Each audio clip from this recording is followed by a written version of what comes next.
Have you ever thought about how communication is used all around us?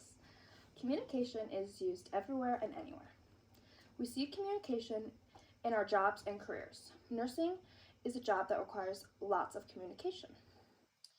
The NMC stated that communication skills are one of the core skills of nursing, and they are central to the Nursing and Midwifery Council's code, NMC 2015. Without having well-rounded communication skills, the job of a nurse would be unsatisfactory. You must communicate with patients, family, other staff, etc. If you don't have that effective communication, it just wouldn't work. Types of communication are verbal and nonverbal. When thinking about nursing and how communication is used, you might not often think about nonverbal communication playing a role, but it really does. The next question is how. So how does it play a role? It plays a role when you need to read a patient's body language. You can tell a lot about someone before they even begin to speak. According to Ali in 2018, they believe that nonverbal messages can be more powerful than words. As a nurse, observing patients' body language can be as important as looking out for clinical symptoms. To be a truly effective communicator, learn how to keep your own body language in check and how to read a patient's body language. Ali 2018. There are many things to look for when it comes to body language. People's posture, their eyes, and even gestures they make can tell us a lot. If a patient were to come in and were being abused, you might be able to tell just based on their body language or the way they interact with them. This is an example of how we can understand a lot based on body language. When it comes to nursing and healthcare, we see an effective communication style called assertive communication. This is done by expressing your point of view while being clear and direct. You also still need to show respect to whom you're speaking with.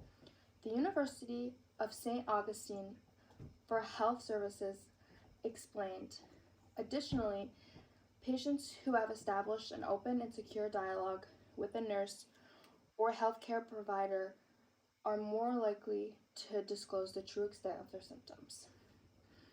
Your patient must feel comfortable and heard to be able to share what is going on. This is also a crucial part of helping your patient. Interpersonal communication is another major part of nursing. Being able to have a conversation face-to-face with another person and both understanding what is going on is crucial. The National Library of Medicine stated, nurses assist patients and their family members to understand healthcare needs and treatments by using verbal, nonverbal, and written communication. Without interpersonal communication, nothing would happen. You must be able to communicate with patients, family, and other people. Effective communication is also required to be a good nurse. The patient needs a nurse with empathy and someone who can communicate effectively what is going on. Often needing a nurse can be for very scary situations, and having a nurse who is confident, empathetic, and communicates clearly can make all the difference. According to Raphael in 2015, from the patient's perspective, clinical competence is less about demonstrating a deep knowledge of anatomy and physiology and more about expressing compassion and translating medical information in a manner that provides the best possible level of understanding. Raphael 2015. The patient is not going to necessarily understand all of the medical terminology, so being able to communicate in a way they understand while receiving correct information is also very important when you are a nurse. To become a nurse, you must be able to have effective communication skills and be willing to work on them as you go on in your career.